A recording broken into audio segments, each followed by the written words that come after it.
Gas সংকটের যেটা এটা তো আসলে এই যে গত কয়েকদিনের ঘটনা তা না।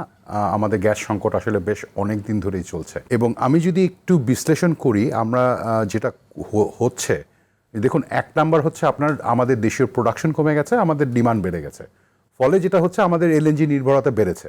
বড় চ্যালেঞ্জ যেটা হয়ে গিয়েছে যে আমাদের যে প্রাইমারি ফুয়েল মিক্স, যেমন আপনার এইচএফও আছে, সেখানে ডিজেল আছে, ক্রুড আছে, তারপরে এলএনজি এবং লোকাল ডোমেস্টিক গ্যাস আছে। আমরা আসলে যেটা করেছি, আপনি একটু আগে যে স্ট্যাটিস্টিক্সটা বললেন যে ৩,৮০০ চাহিদার এগেন্সে মাত্র ২,২০০-র মতো সাপ্লাই হচ্ছে। এটা যখন সিচুয়েশন ভালো থাকে তখন ২,৮০০ লেভেলে থাকে, কিন্তু এই গ্যাস যেটা সাপ্লাই হচ্ছে এটার একটা সবচেয়ে বড় অংশ আসলে চলে যাচ্ছে বিদ্যুৎ উৎপাদন খাতে, এবং ফলে যেটা হচ্ছে যে ইন্ডাস্ট্রিয়াল গ্যাসের সাপ্লাই একটা বড় ধরনের সংকটের ভিতরে আছে।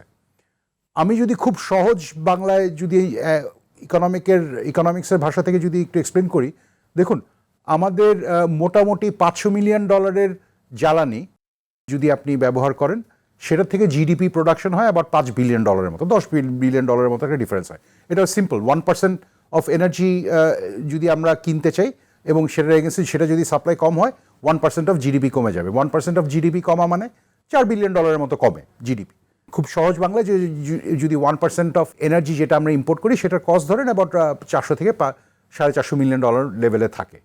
এই যে এই মিক্সটার মধ্যে আমরা যে জিনিসটা করছি সেটা হচ্ছে আমরা 5,000 মেগাওয়াটের মতো এইচএফও নির্ভর যেই জ্বালানি কেন্দ্রগুলো, যে বিদ্যুৎ উৎপাদন কেন্দ্রগুলো, সেগুলো মোটামুটি বন্ধ করে বসে আছি।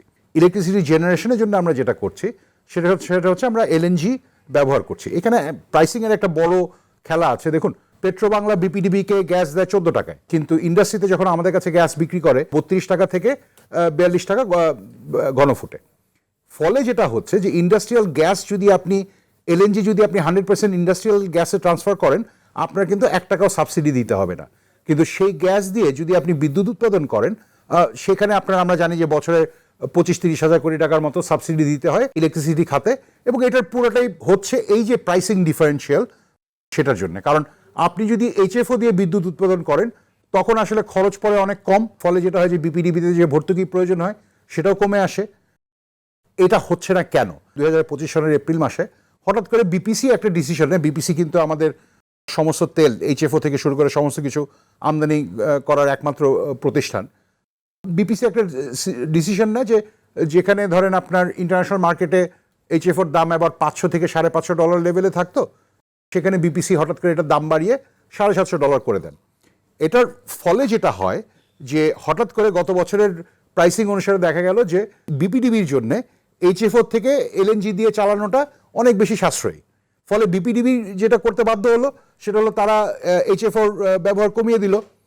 কমিয়ে দেওয়ার ফলে যেটা হচ্ছে যে এখন আপনি যদি হোলিস্টিক্যালি ওভারঅল সিচুয়েশনটা চিন্তা করেন, তাহলে যেটা হচ্ছে যে আপনি অনেক বেশি দামের জ্বালানি দিয়ে আপনি ভর্তুকি দিয়ে বিদ্যুৎ উৎপাদন করছেন, আবার যারা আসলে এই ফুল প্রাইসটা দেয় ইন্ডাস্ট্রি, তাদেরকে আপনি ডিপ্রাইভ করছেন। এটার নেট রেজাল্ট হচ্ছে, আপনি যদি দেখেন গত 6-7 মাস ধরে যেটা আমরা খুব উচ্চ স্বরে শুনতে পাচ্ছি, আমাদের যে এক্সপোর্ট ওরিয়েন্টেড খাতে সবচেয়ে এনার্জি ইন্টেন্সিভ যে অংশটা, স্পিনিং এবং ফ্যাব্রিক, বিকেএমইএ এবং বিটিএমএ দুজনের কাছ থেকে শোনা যাচ্ছে, তারা কিন্তু একটা ভয়াবহ সংকটে পড়ে গেছেন।